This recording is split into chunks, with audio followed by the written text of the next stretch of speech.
escucha mi clamor, haz que se aparte el miedo. Hermanos, buenas noches. Nos encontramos reunidos una vez más para continuar con este estudio del libro de Reyes. En esta oportunidad, ya terminando este segundo libro de Reyes, esta vendría a ser la penúltima clase. Pero antes de iniciar, quiero invitarlos a que presentemos una oración a nuestro Señor Dios Padre Todopoderoso para que nos guíe en esta enseñanza el día de hoy. Inclinemos nuestros rostros. Señor, te damos gracias por esta noche, por este estudio, por todas las enseñanzas que has traído para nosotros y por haber, Señor, guiado nuestro espíritu con el espíritu tuyo, Señor, para que nosotros podamos entender este verdadero mensaje. Te lo pedimos en el precioso y maravilloso nombre de nuestro Señor Jesucristo. Amén, amén y amén.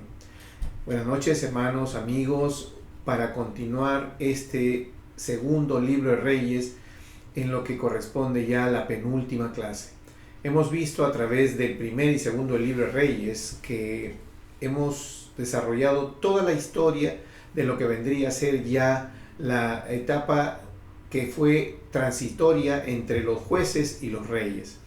Y vimos cómo el reino se inició con el rey Saúl, continuó con el rey David, siguió con el rey Salomón y después se dividió este reino en dos reinos, un reino del norte y un reino del sur, un reino del norte llamado Israel y un reino del sur llamado Judá. Y hemos visto a través de la historia que el reino del norte, el reino de Israel, ha tenido y va a culminar ya cuando terminemos este libro de Reyes. Todos los reyes malos hicieron en el reino de Israel. Ningún rey hizo bien. Pero en el reino de Judá sí tuvimos reyes que hicieron lo bueno y reyes que hicieron lo malo. También hicimos notar una característica especial. En el reino de Israel se cambiaron las dinastías, se cambiaron la descendencia del rey, porque fueron eliminados, fueron combatidos, hubo mucha muerte y reemplazo por otras familias, y eso traía consigo el asesinato de toda la familia del rey saliente. Y así hemos visto que las dinastías del reino del norte, el reino de Israel, fueron cambiantes. Sin embargo, por lo que hemos conocido de la palabra, por lo que Dios mismo ha hecho conocer y el compromiso, el pacto que hizo con el rey David, que de su casa uno de sus descendientes será donde vendrá el Hijo de Dios, y sabemos que nuestro Señor Jesucristo es descendiente de la línea del rey David. ¿Y qué es lo que tenemos aquí? Tenemos aquí un respeto a lo que es la sucesión del reinado. Nos vamos a dar cuenta, y nos hemos dado cuenta, que todos los reyes, pese a haber hecho mal, pese a no haber cumplido con las cosas de Dios, siempre el rey siguiente es el rey sucesor, es el hijo que le corresponde o el hijo que le está sucediendo al rey anterior. Y eso es una característica propia del compromiso y la promesa que Dios tiene con este reino de Judá. Y hemos visto también que ya el reino de Israel es conquistado por el reino asirio, donde ellos realmente, al haber hecho todo mal, ya Dios dictamina el Señor que ya la maldad ha llegado a un tope inaceptable y que de ahí para adelante viene el juicio, y efectivamente usa al rey de Asiria para conquistar al reino de Israel y toma toda su gente y la lleva, y aquí ya se produce lo que nosotros conocemos como la dispersión de las 10 tribus, porque estas tribus son movidas hacia el reino de Asirio, y posteriormente la migración propia de cada persona, vemos que estos se comienzan a mover a través del tiempo. Y nos damos cuenta también de que en el reino de Judá se mantiene todavía muchos años más, pero al final también cae. Y lo vamos a ver ahora en estos capítulos que nos faltan, estos 4 capítulos finales que nos están faltando. Y lo vamos a ver que realmente al final el reino de Judá también cae y es conquistado por el nuevo reino que viene emergente detrás del reino de Asiria, que es el reino babilónico. Como ustedes ven, el reino de Asiria trató de llegar al reinado de Judá, pero el Señor lo detuvo, ¿no? Envió su ángel y en una noche mató 185,000 soldados asirios. Y sabemos que fue en una noche y que eso no produjo un movimiento, una bulla, porque aquellos que estaban durmiendo nunca despertaron. Despertaron al día siguiente y se dieron con la sorpresa que había 185,000 soldados muertos. se cumplieron las profecías que Dios había dicho con respecto al rey de Asiria y todas las demás circunstancias que habían sucedido, que los profetas que habían anunciado se habían cumplido. Entonces ahora vamos a iniciar este capítulo 22 y 23. El día de hoy vamos a ver los capítulos 22 y 23. Recuerden ustedes que la geografía no se es modificada, seguimos entre lo que vendría a ser el reino de Asiria y ahora ya habiendo desaparecido el reino del norte es Asiria y el reino del sur, que es el reino de Judá. Aquí tenemos los mapas, ya el reino de Israel ha desaparecido, entonces estamos ya en la historia del reino de Judá solamente. Entonces los invito a que vayamos al capítulo 22 para empezar la lectura y la explicación de este capítulo. Reinado de Josías. Recuerdan que Ezequías fue un buen rey y Ezequías reinó y no solamente destruyó los lugares altos, destruyó el asta de la serpiente para matar la idolatría que se estaban haciendo con ella, ¿no? Y así lo vimos a través de la historia siendo un buen rey. Sin embargo, sabemos que su hijo no fue un buen rey. Su hijo restituyó los lugares altos nuevamente, restituyó las estatuas de acera, fue uno de los peores reyes después de Ezequías que hizo lo malo. Y vemos también que Ezequías fue el rey que se le concedió 15 años más de vida, ¿no? A raíz de lo que él enfermó, mandó decirle con el profeta, y él oró, le pidió al Señor, si no hizo notar de que él había hecho lo correcto siempre, y el Señor le concedió 15 años, que fueron los que al final afectaron para que el reino de Babilonia pueda entrar y después conquistar Judá. Y empezamos aquí, versículo 1. Cuando Josías comenzó a reinar era de 8 años, reinó en Jerusalén 31 años, y el nombre de su madre fue Jedida, hija de Adaiah de Boscat, e hizo lo recto ante los ojos de Jehová, y anduvo en todo el camino de David su padre, sin apartarse a derecha ni izquierda. Recuerden que este Josías es el nieto del rey Ezequías, porque sabemos que el hijo del rey Ezequías, él hizo todo lo malo ante los ojos de Jehová, restituyó todas las cosas, pero su hijo comenzó a hacer lo bueno, dice.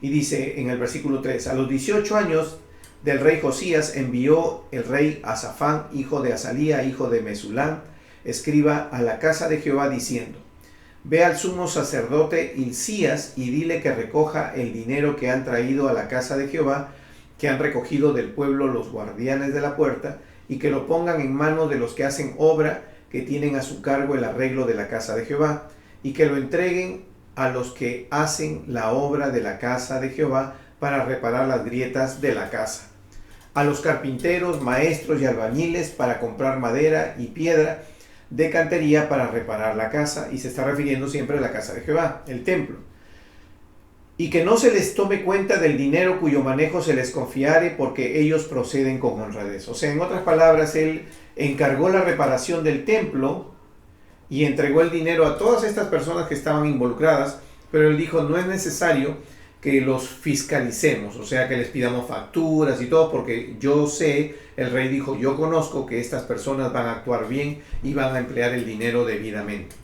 ¿no? Entonces aquí vemos cómo realmente al final este nuevo rey empieza por reparar el templo. Recuerden que el templo es el templo de Salomón, que construyó el rey Salomón, y que realmente había sido totalmente dañado porque pusieron estatuas de acera adentro, no se hicieron todas las cosas indebidas.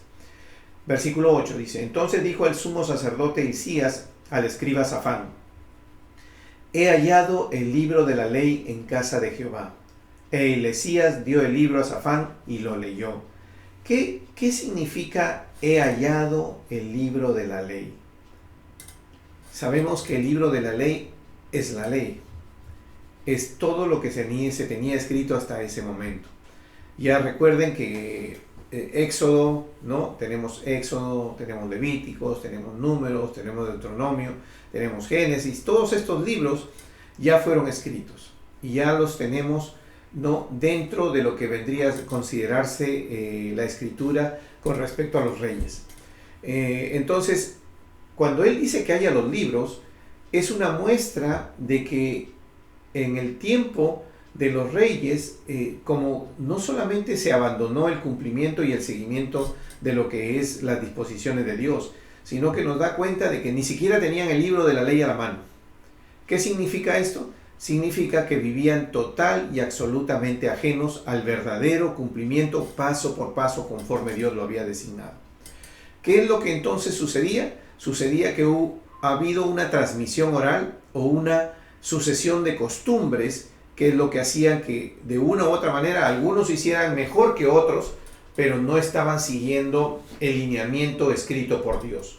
¿Por qué? Porque simplemente tantos años vivieron negando las cosas de Dios, haciendo lo contrario, que el libro perdió importancia para ellos y terminó perdiéndose. Entonces vemos aquí que ya casi al final prácticamente del tiempo de reyes ellos encuentran este libro, que probablemente dice libro de la ley, pero podríamos suponer que es el Pentateuco, ¿no? Los primeros 5 libros de la Biblia, porque ese es el tiempo más o menos que ha pasado en que se han sido escritos.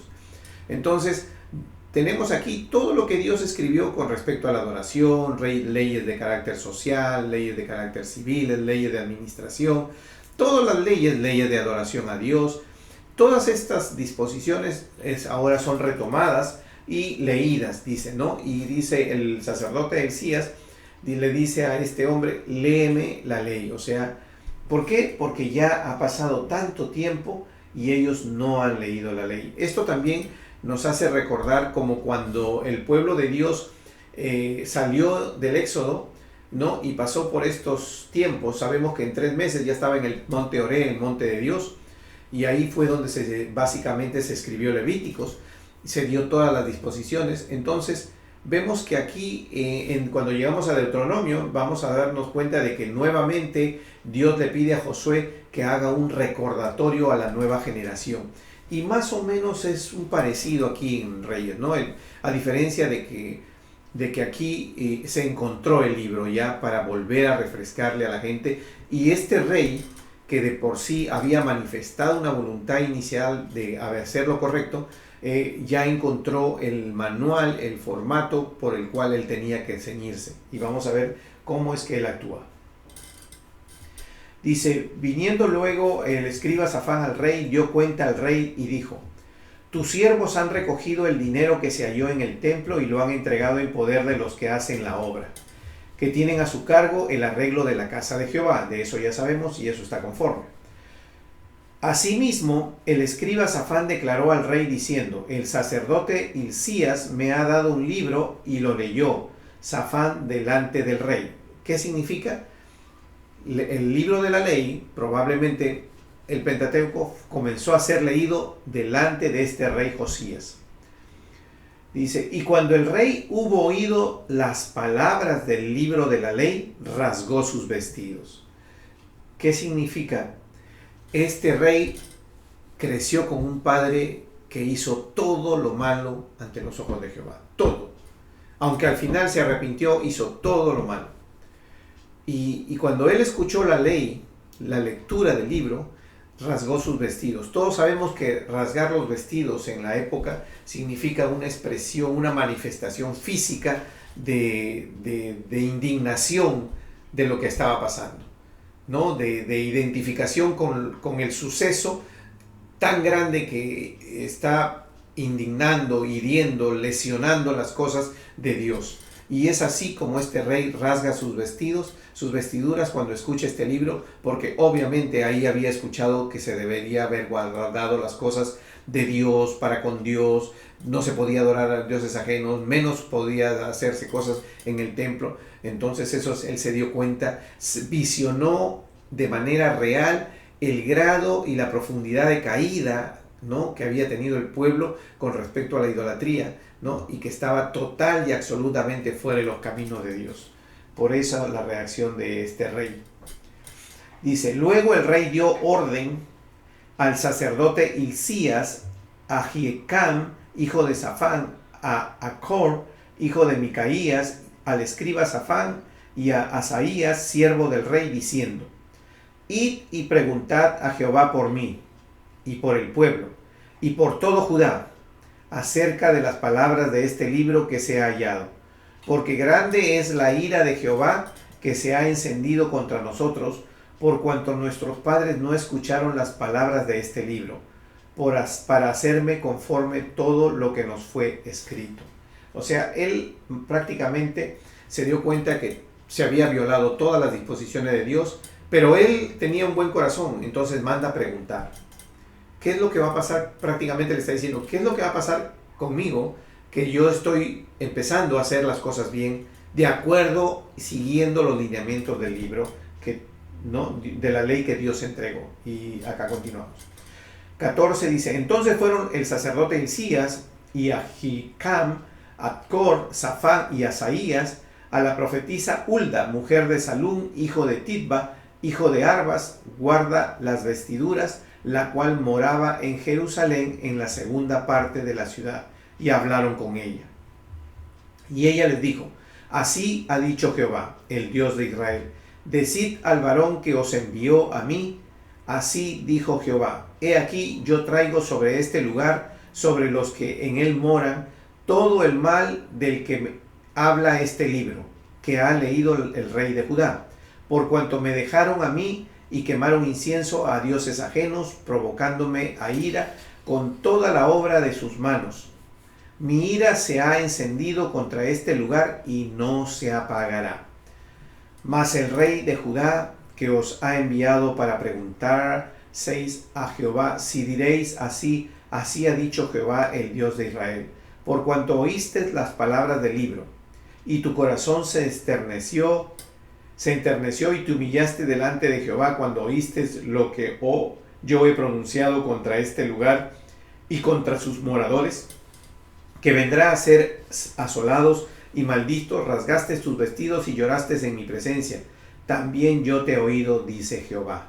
Por tanto, he aquí, yo te recogeré con tus padres y serás llevado a tu sepulcro en paz, y no verán tus ojos todo el mal que yo traigo sobre este lugar. Y ellos dieron al rey la respuesta. ¿Qué significa todo esto?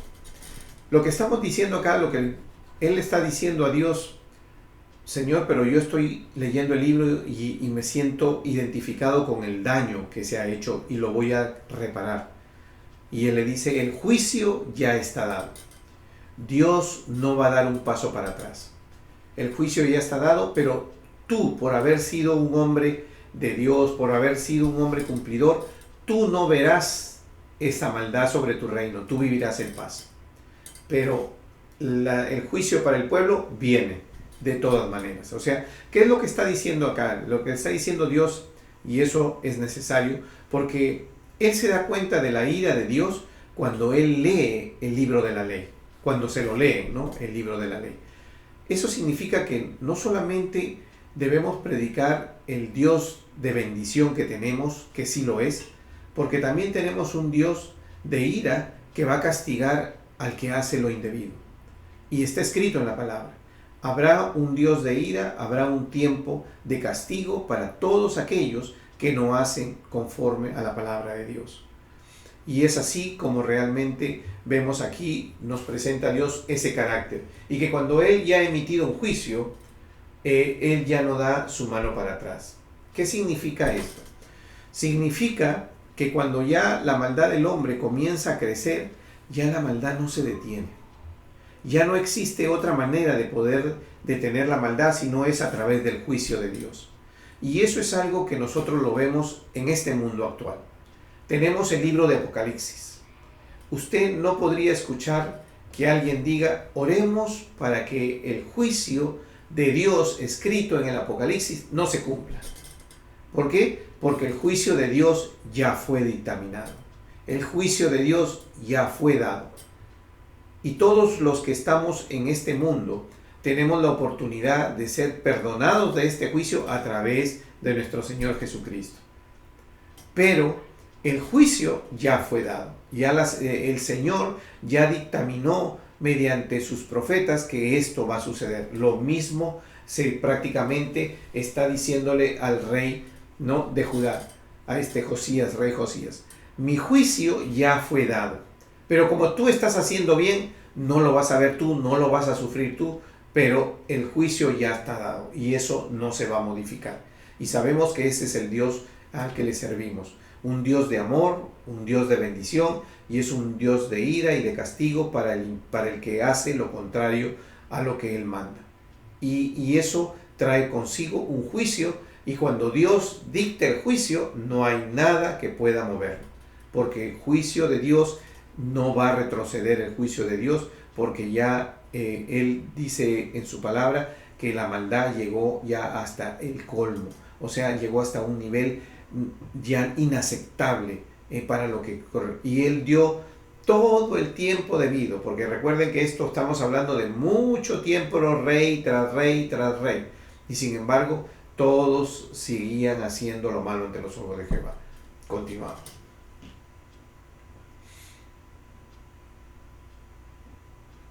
¿No? Entonces aquí vemos que le dice en el versículo 20, le dice a este rey que no se preocupe, que a él lo recogerá. Dice entonces, capítulo 23, entonces el rey mandó reunir con él a todos los ancianos de Judá, de Jerusalén, y subió el rey a la casa de Jehová con todos los varones de Judá y con todos los moradores de Jerusalén y con los sacerdotes y profetas y con todo el pueblo, desde el más chico hasta el más grande, y leyó, oyéndolo a ellos, todas las palabras del libro del pacto que había sido hallado en la casa de Jehová. Y poniéndose el rey en pie junto a la columna, hizo pacto delante de Jehová, de que irían en pos de Jehová y guardarían sus mandamientos, sus testimonios y sus estatutos con todo el corazón, con toda el alma, y que cumplirán las palabras del pacto que están escritas en aquel libro. Y todo el pueblo confirmó el pacto. O sea, en otras palabras, el rey y todo su reinado, todos sus altos funcionarios y su pueblo hicieron un pacto de cumplimiento de la ley de Dios.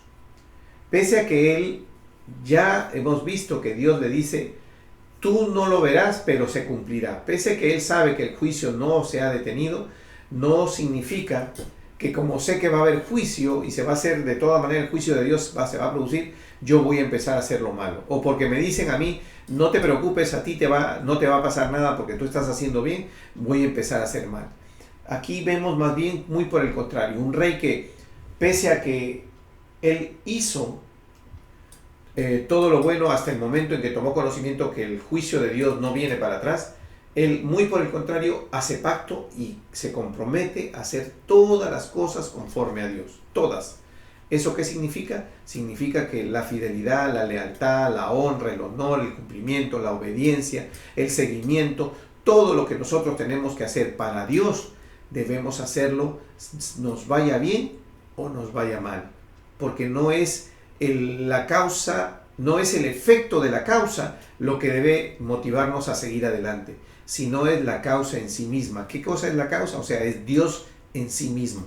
Es el que nos motiva a seguir adelante, sin importar si en este momento estamos pasando un mal momento o si más adelante pasaremos un mal momento. ¿Por qué? Porque Dios está con nosotros en los tiempos buenos y en los tiempos malos, y Él caminará con nosotros. Así está escrito en su palabra. Seguimos. Versículo 4 dice, entonces mandó el rey al sumo sacerdote Hilcías, a los sacerdotes de segundo orden, a los guardianes de la puerta, que sacasen del templo de Jehová todos los utensilios que habían sido hechos para Baal. Imagínense todo lo que habían metido al templo. Aquí vamos a empezar la lectura y nos vamos a dar cuenta de todo el deterioro espiritual que se hizo, no solamente desde el punto de vista en cuanto a la adoración a Dios, sino físicamente también en cuanto a lo que es ultrajar y profanar el templo de Dios. Seguimos. Dice, entonces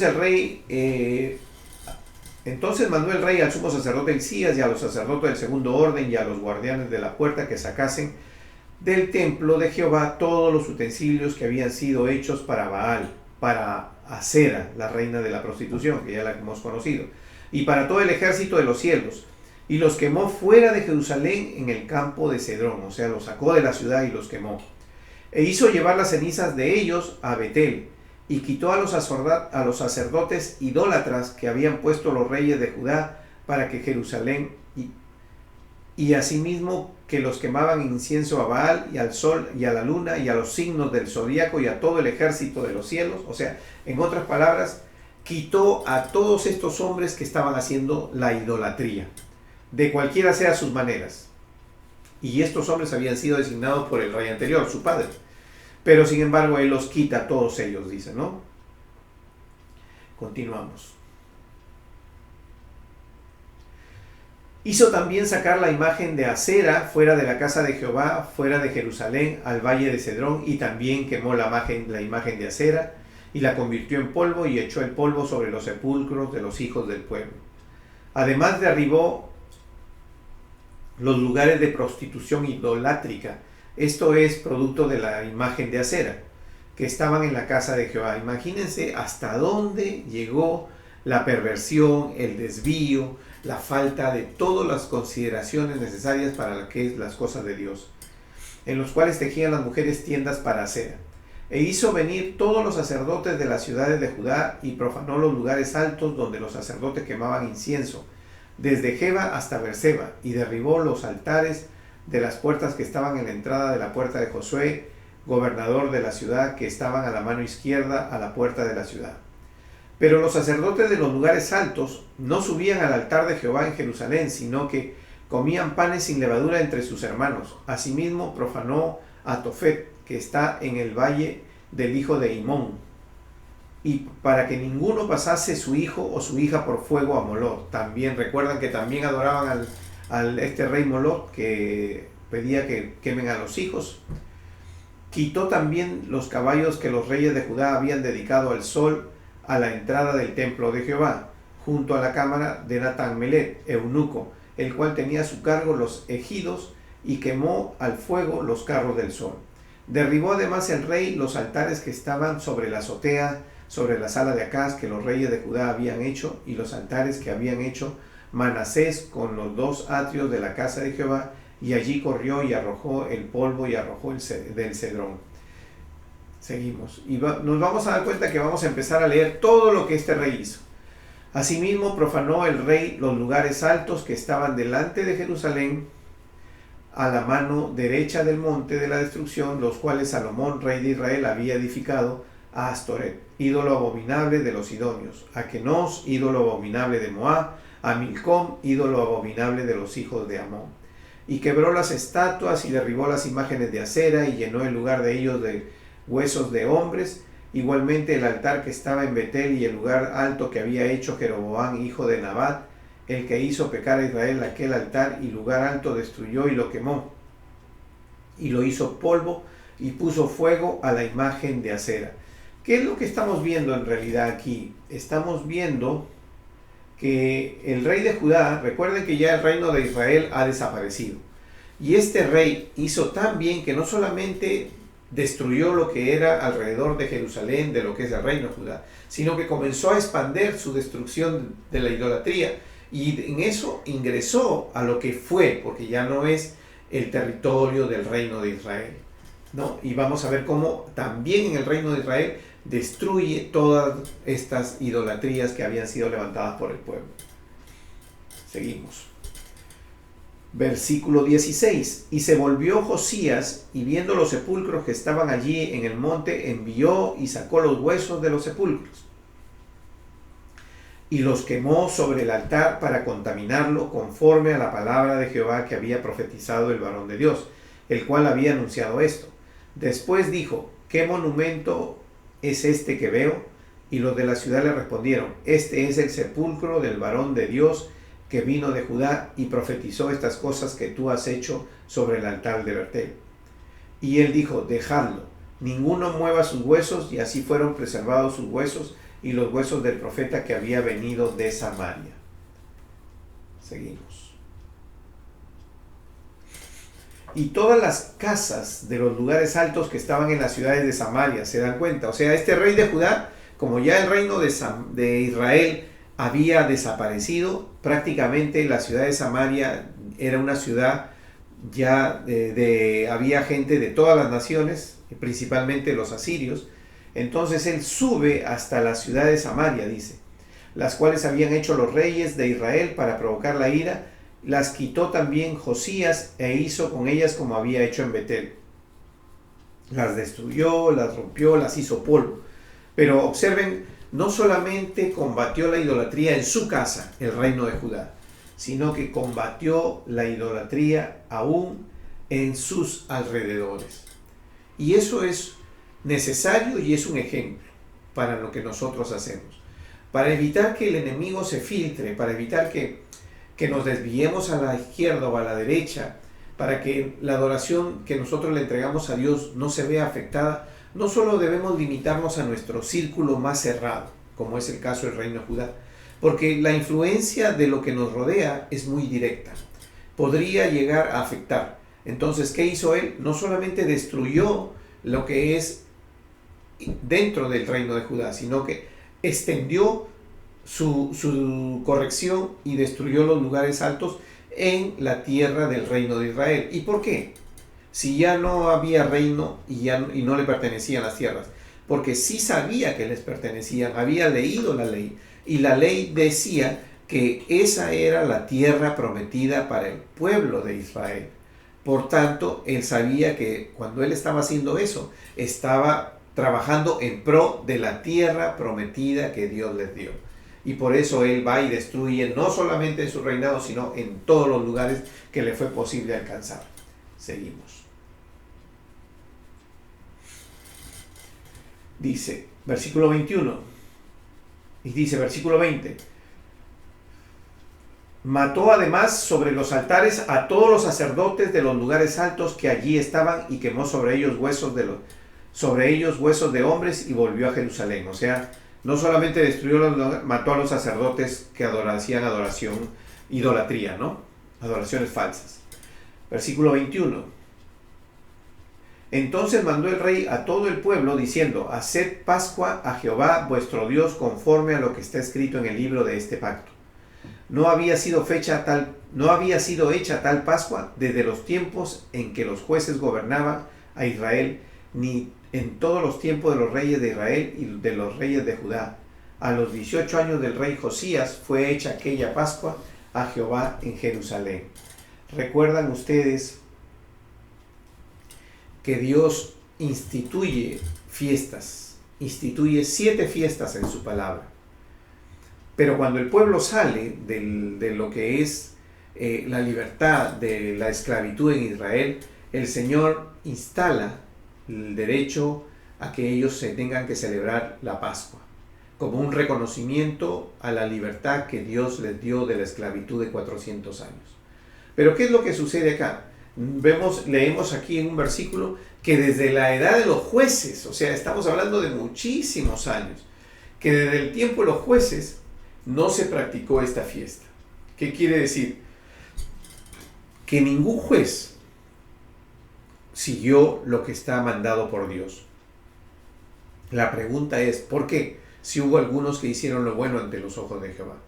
Pero hicieron lo bueno ante los ojos de Jehová en la medida de lo que conocían en ese tiempo. ¿Por qué? Porque no tuvieron el libro de la ley. Por eso que cuando Josías encuentra el libro y lee y rasga sus vestidos por lo grave que había sido, porque se dio cuenta que no se cumplió con una fiesta mandada por Dios por años, entonces él en ese momento instala para la celebración de la Pascua conforme al mandato de la ley de Dios. Y nos vamos a dar cuenta aquí que realmente este rey hizo excelente, hizo todo lo bueno, realmente bueno ante los ojos de Jehová. Versículo 24 dice, asimismo barrió Josías a los encantadores, adivinos y terafines y todas las abominaciones que se veían en la tierra de Judá y en Jerusalén, para cumplir las palabras de la ley que estaban escritas en el libro que el sacerdote Hilcías había hallado en la casa de Jehová. ¿Qué significa aquí también? Es lo mismo, no solamente él combatió todo lo que es la idolatría de estos dioses paganos, Baales, el diosa de la prostitución, Acera, sino que se fue también para tratar de detener y destruir todo lo que era la adivinación, la agorería y todos estos magos y hombres que de una u otra manera trataban de ser como adivinos o astrólogos, de estudiando lo que es el zodíaco. A todos ellos también los combatió, a todos. O sea, atacó el mal por todos los flancos, por todos los frentes, la frente de la idolatría a dioses paganos, el frente a los hombres que hacen la adivinación, ¿no? Que tratan de ser agoreros y todo. A todos ellos, por todos los medios, los consiguió dominar, destruir. 25. No hubo otro rey antes de él que se convirtiese a Jehová en todo su corazón. O sea, este es el único rey, dice el versículo 25. Él es el único rey que se convirtió en todo ante los ojos de Jehová.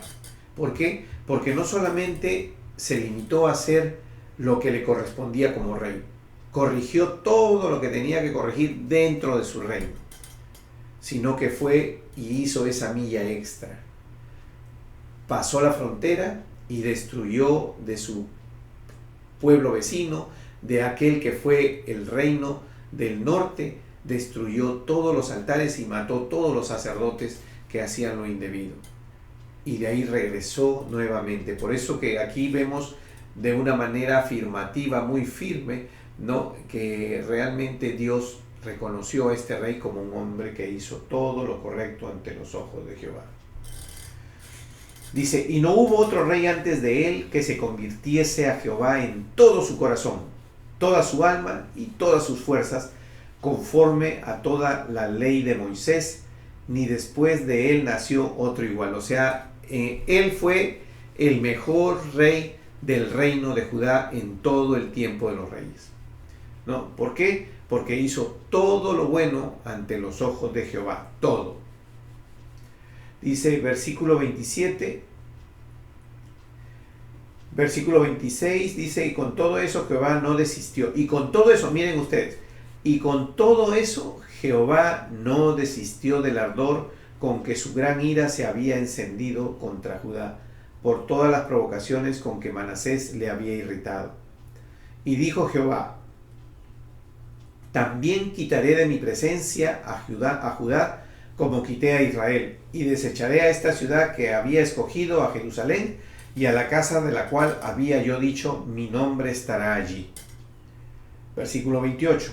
Los demás hechos de Josías y todo lo que hizo, ¿no está escrito en el libro de Crónicas? Dice, en aquellos días Faraón, Necao, rey de Egipto, subió contra el rey de Asiria al río Éufrates, y salió contra el rey Josías, pero aquel, así que le vio, lo mató en Megido. Dice, entonces vemos que aquí el rey de Egipto combate al rey Josías, dice, y lo mató en Megido. Y sus siervos lo pusieron en un carro al rey Josías y lo trajeron muerto de Megido a Jerusalén y lo sepultaron en su sepulcro. Entonces el pueblo de la tierra tomó a Joacás, hijo de Josaías, y lo ungieron y lo pusieron por rey en lugar de su padre. O sea que este hombre que hizo todo lo bueno ante los ojos de Jehová muere en combate, en batalla con el rey de Egipto, ¿no? Con el faraón Necao, rey de Egipto, ¿no? Que sube, dice, y subió contra el rey de Asiria en el río Éufrates. Y ahí es donde vemos nosotros que sucede, ¿no? Vemos aquí también, ¿no? Que en realidad Josías sube con el faraón para pelear contra el rey de Asiria y ¿no? Al final él es muerto en este acto. Seguimos. Versículo 31. De 23 años era Joacás cuando comenzó a reinar y reinó 3 meses en Jerusalén. El nombre de su madre fue Amutal, hija de Jeremías de Libna. Y él hizo lo malo ante los ojos de Jehová, conforme a todas las cosas que sus padres habían hecho. O sea, tenemos un rey, Ezequías, que hizo lo bueno ante los ojos de Jehová. Ezequías hizo lo bueno.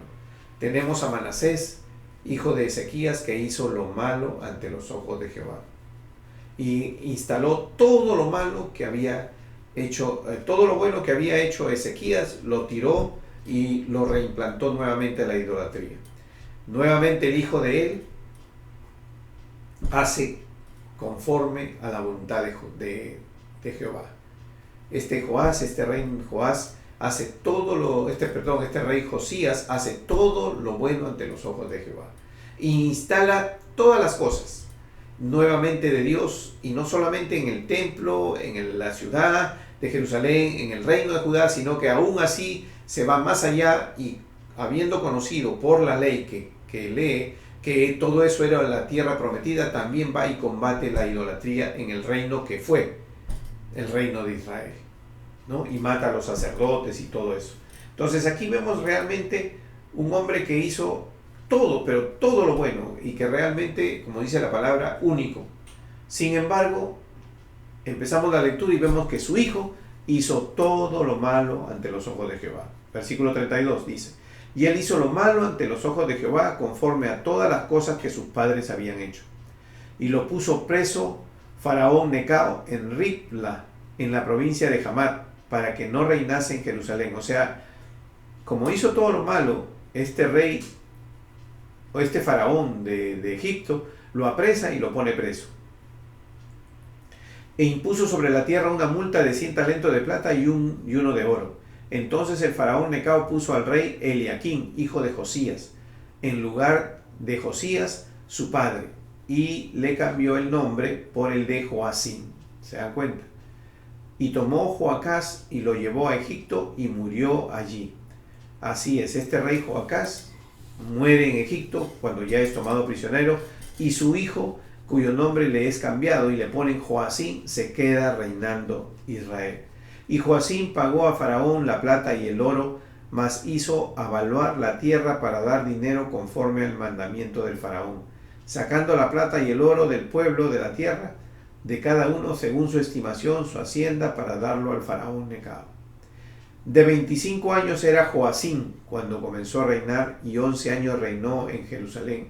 Y el nombre de su madre fue Zebuda, hija de Pedaías de Ruma, e hizo lo malo ante los ojos de Jehová, conforme a todas las cosas que sus padres habían hecho. ¿Qué es lo que tenemos aquí, hermanos? Tenemos aquí ya un rápido avanzar de lo que vendría a ser los reinados.